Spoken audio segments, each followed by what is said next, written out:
Okay, this is the beginning of working with the MiniLogic experiment.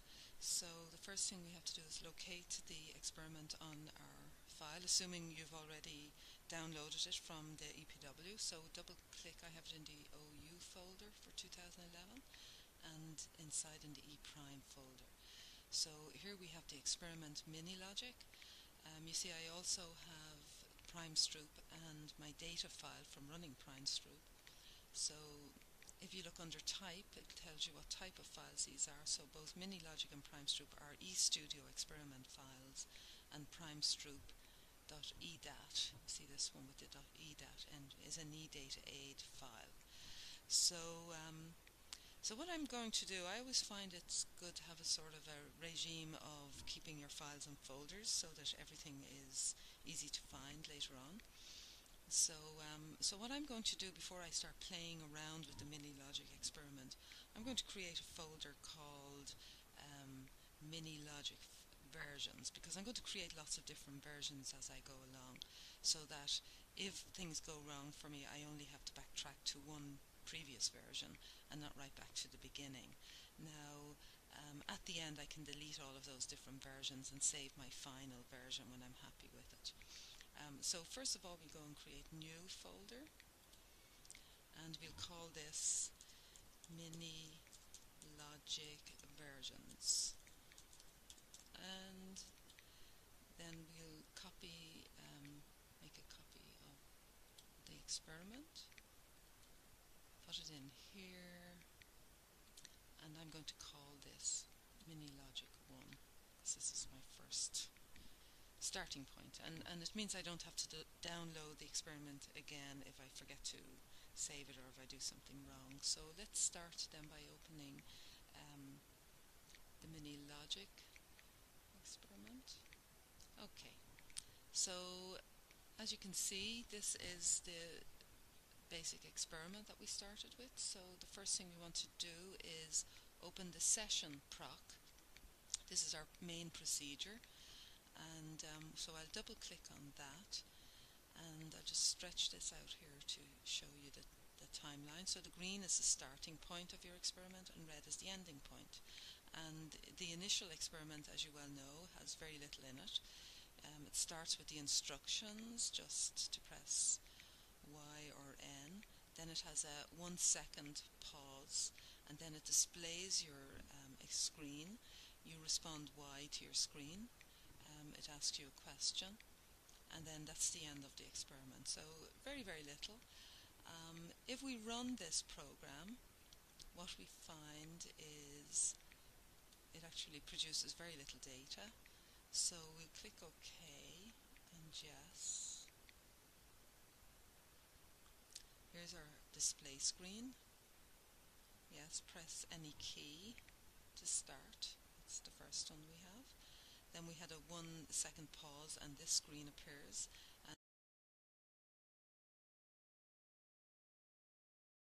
and this one, and the program ends. So very little. So let's just have a look at the data file that's produced just by running that simple experiment. So in order to look at the data file, go to Tools, then eDataAid, and this opens a new window.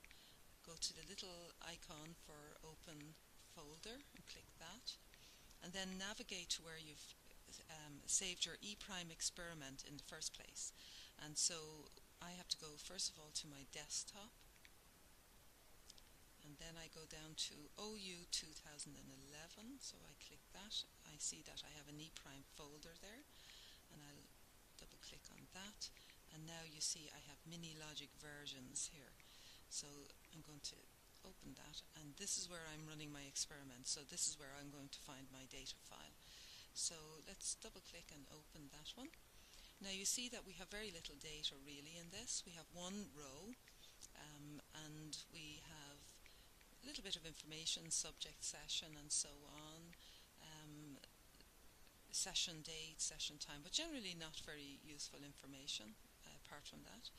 So let's close that, and we'll do a little bit more work with our experiment.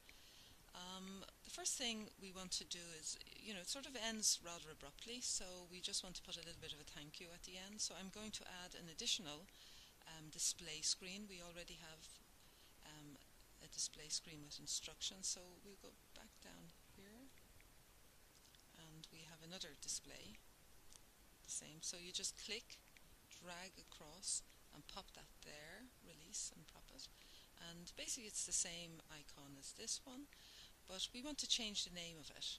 So just click there and highlight this, and the properties window will open. Click on name and we can change the name to thanks.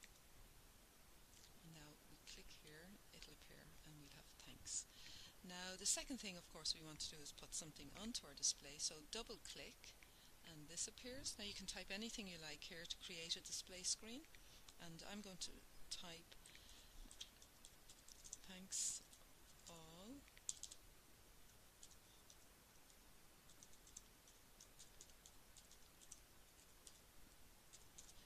Okay, so we'll close that. So now we have a slightly more interesting experiment. We have a little bit of extra information. We'll just run that experiment quickly just to see what it's like. So we click our little man that runs again. We can override the last file because it's not very interesting, so we'll just click yes. And once again we have our display screen. Press any key to start and then respond Y, and here it appears. That was very quick.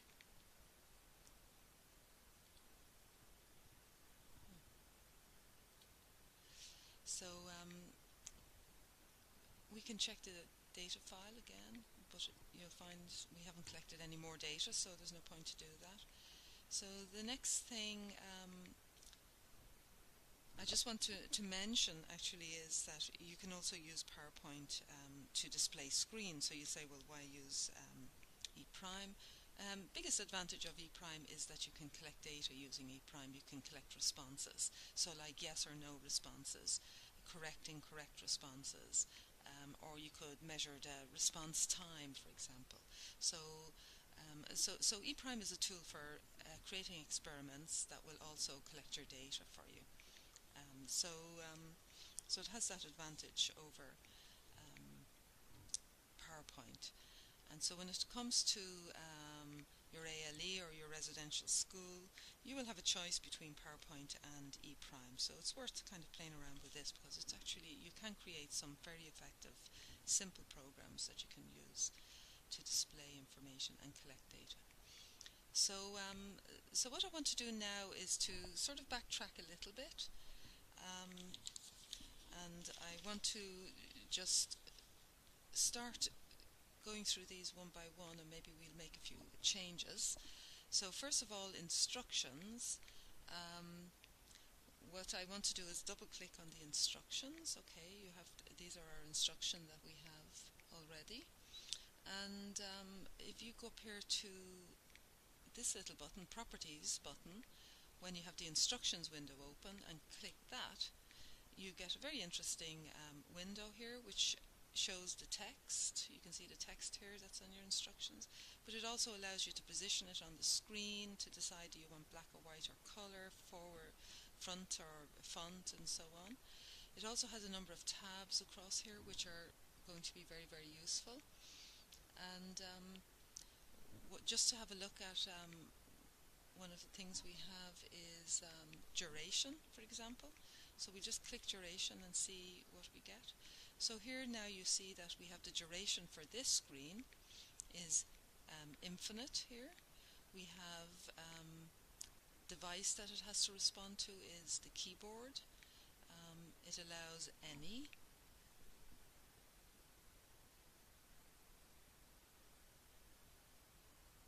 Keyboard to be pressed, and so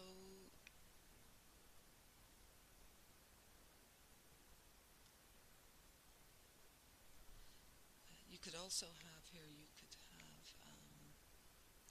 can have different, you can play around with these different buttons, but I think we're kind of okay with that. for the moment. The next thing we want to do is, that one seems to work quite okay, so let's close that. The next thing we have now is the 1 second. Now we could have that as 2 seconds. We could change the name of it in the same way by clicking this, and we could click here and change the name. If we go to some of the properties, you'll see that the duration is 1 minute, which is 1,000 seconds. So if we click here and here, you'll open the duration window. You see where you have it as 1,000. You can make that 2,000 and so on. But we're not going to change that for the moment. We're going to leave it because I think we're quite happy with that. So we leave it. So you can play around with this weight. You could have a little weight between all of your slides. So it'll just give you a sort of a pause in between them. The next one we want to look at is slide 1. So we'll open slide 1 and we see that slide 1.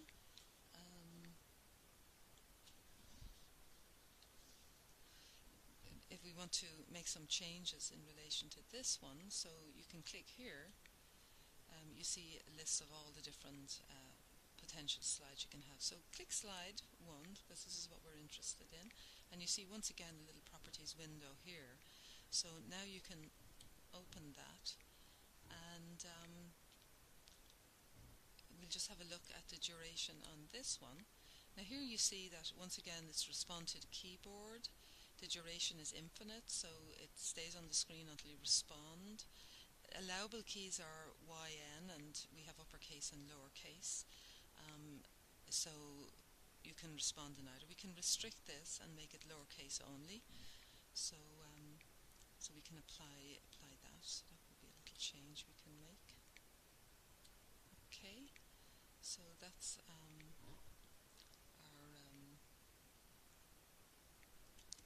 in there slide. Another change that we can make in relation to this is measuring the responses. So at the moment we don't have very much data, so maybe we'll collect some data. So let's double click slide 1 again. We have slide 1 here, we have properties, and we'll go to logging this time rather than duration.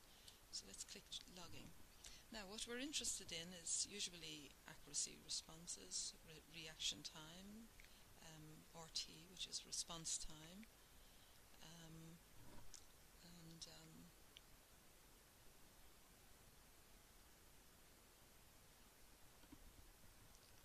so we can apply that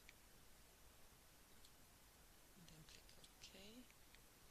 We can close this one now, and this time we can save. So we'll save as, we make a new version because we've made a few changes.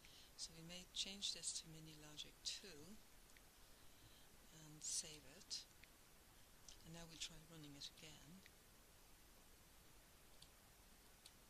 Once again, yes. Okay. Same, press any key, and now at Y.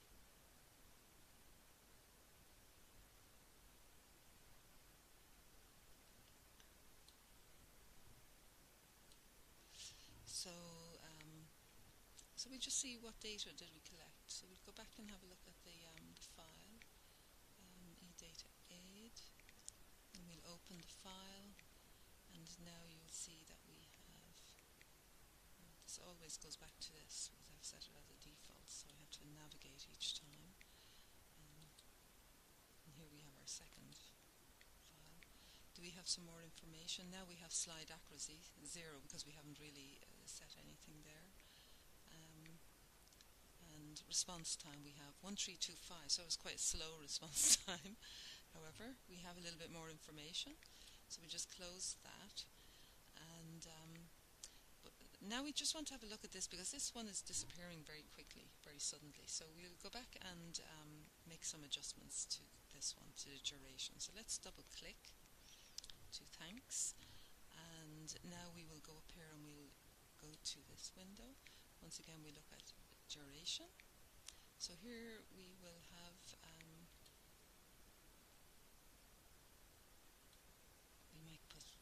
experiment here, and we can have, see, I don't want to do that, event, input masks, response options, allowable.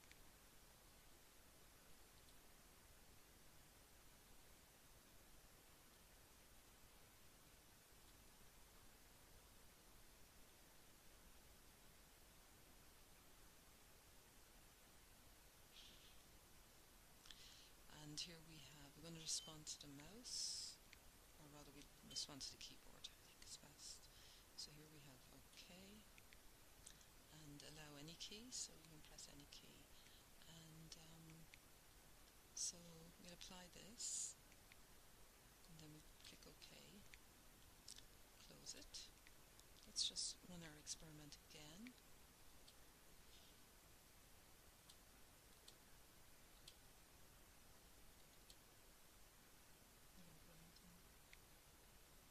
Once again, it's lucky it's just a small one because we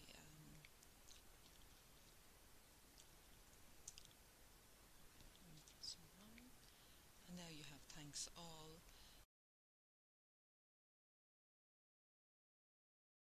Isn't D prime fun? So it's end, and we're back.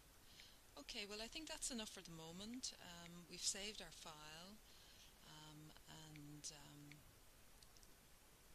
think we just click save just to be sure that we have that version 2, and it's all running fine, and so we'll just close that and for the moment.